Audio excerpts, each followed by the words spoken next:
Hey guys, and welcome to another Music Habits video. Today we are going to get into those excuses of saying that you don't have enough time to make music, and I'm going to call bullshit on that. So stick around to the end. I've got a lot to share on this subject that has really helped me go from not hardly finishing any songs to, finishing 52 songs in 13 months. So I learned a whole lot about how to make the time. So first thing I want to do is just read a review from my book, The Mental Game of Electronic Music Production. Royal Fork Bass, right? See, I didn't put his name down. That's his username, apparently. Royal Fork Bass. Thanks for this review. He titled it one of the best books I've read. And he says, I've read a lot of music books. This ranks among the top as far as immediate impact. It changed my approach in thinking. I believe it will help me for years to come. In a single phrase, the book's message is just freaking right. The author argues that if you want to be a songwriter producer, the best thing you can do is write songs and write them often. He stresses making a habit out of writing and finishing songs. The more you do it, the better you get at it. Seems like common sense. The one other thing I want to mention is his advice on learning, songwriting, producing techniques in electronic music. He suggests you keep your learning to bite-sized nuggets that can be used immediately. Don't overload your mind with information and then expect to remember 1,000 pieces of knowledge when you sit down to write. Learn one thing, try it, use it. Again, good advice. Overall, this is a winner if you're like me and struggle to be productive with songwriting.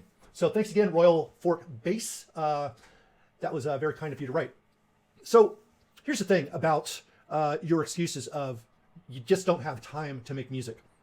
Well, what I'm going to suggest to you is you do have time, you're just not using it correctly and you're not prioritizing. And there's a lot of reasons for this, okay? So you're not really 100% to blame. I personally go through lulls myself, even after having very productive stages. And I understand all this stuff. So I get where you're coming from if you haven't yet disciplined yourself into writing consistently. So the first thing that you have to understand is when you start something new, especially creative, one, it's not going to feel like it's a top priority ever. It's going to seem more like a luxury to you or to your brain. So you're not going to really put it up at the highest of priorities. And when you sit down to create, for the first few times, your brain's going to be telling you that you should be doing something else. This isn't the right thing. It might even be telling you that you're being irresponsible with your time. All right. Yet again, while it's saying that, you can spend as much time as you want answering emails or using Facebook or Twitter or all the other social stuff or watching Netflix. Whatever it is that you're doing is more of a waste of time than being creative. Let's just put it that way. The thing here is your brain is trying to avoid doing something new because your brain's job is to conserve energy. And anytime you try something new, it takes more energy resources for you to get that task done because you actually have to go into problem solving mode. And most of the things that you do every day are things that you've done every day for a long time. So they don't require really much thinking at all. They're all on autopilot. So it takes very little energy from your brain. So your brain looks at this as a positive thing because its job is to keep everything functioning in your body. And it looks at energy as something that needs to be conserved. That makes sense in an evolutionary way, but we've evolved to a place where it's totally okay for us to allocate our energy where we want it to go, especially on new creative avenues. All right. So the thing about starting something new is it requires more energy in the very beginning, right? It's kind of like trying to get an airplane off the ground. You can't just give this creative thing a little bit of energy every so often and expect the plane to get off the ground. It's going to take a lot of energy up front. And once you get off the ground, then it'll start to stabilize and you'll realize that it's much easier to stay in the air as it was for you to get yourself into the air. Okay. So that always is going to require more energy than you're going to want to give in the very beginning. Okay. So it's going to take a little bit of drive from you and you really have to make it a priority that you want to create. Otherwise your brain's just going to give you every excuse it possibly can to not do the thing. Okay. So let's talk about some of your time wasting activities. One would be tutorials. Now, tutorials aren't necessarily bad in and of themselves. However, here's the thing is 95% of the time, what you're watching is not even the next thing, the thing that's going to get you to the next stage in your own music making, right? You're watching for entertainment and calling it education. And though I would say that it is education, it's not education that you're going to put to use. And since you're not immediately putting it to use, you are not going to retain any of this information. So it's really useless information. What you should be doing is taking yourself as far as you can in a creative process and trying to push yourself just a couple percentage points beyond where you thought you could go, okay? Beyond that comfort zone.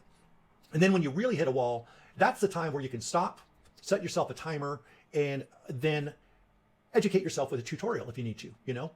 Say, I'm gonna give myself 15 minutes or I'm gonna give myself 20 minutes tops. And after that, I have to have enough information to move forward. So it's going to make you very particular on what you spend your time educating yourself with, okay? So that is something that will save you a ton of time, is to start with the actual action of music making and only using education as a way to get you past your current block, not a block that's somewhere, you know, far away that you think you might run into. You need to solve the problem now. And then once you have figured out how to solve that problem, you need to repeatedly go through this process so it becomes part of your brain's autopilot. That way it doesn't require energy anymore to do this thing that was previously a challenge. So in essence, what I'm saying is that tutorials are kind of a crutch between you and the problem that you need to be solving, all right? You need to get really good at your problem solving skills. And if you're not facing problems and solving them, then you are not sharpening your brain and your creative tools, okay? So definitely keep that in mind. Another thing that you're going to notice is that all the things that you allow yourself to do instead of making music don't really require that much willpower. They're most of the things that you do on autopilot repeatedly, right?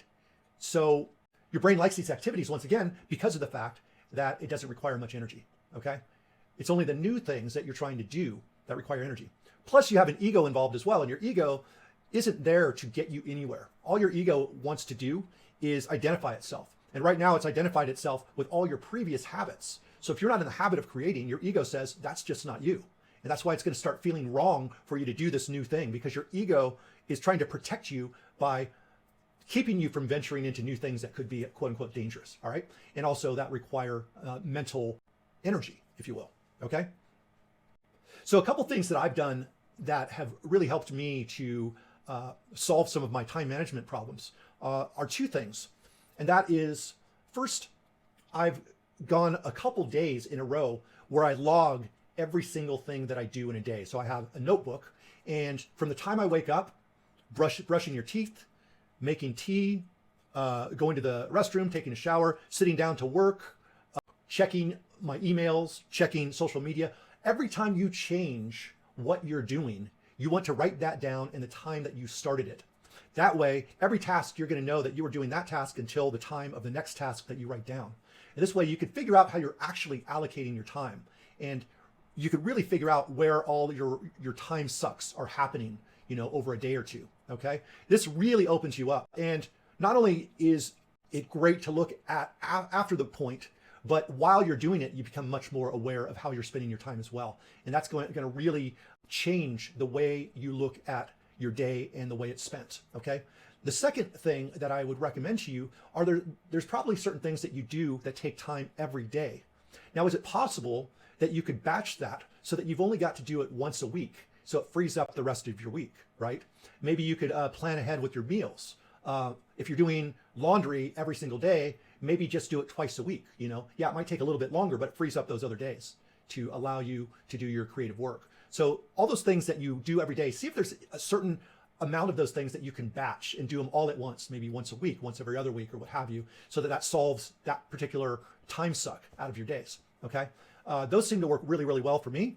So I hope that gives you some insight into, you know, solving your time issues, right? And, you know, stop making excuses and just, like I said, sit down and do the work even if it doesn't feel right, because that's going to be the way it feels for probably the first couple of days of doing anything new, okay? So just understand that that's going to be there, and it'll make it much easier for you to realize that this is just a process that you're going to have to go through. So that is what I have for you. If you're interested in the book, The Mental Game of Electronic Music Production, you can pick it up on Amazon. It's a bestseller. You can just type in music production and the book will come up among probably the first 5 or 6 entries or whatever. And yeah, pick it up. If you have any questions, feel free to hit me up.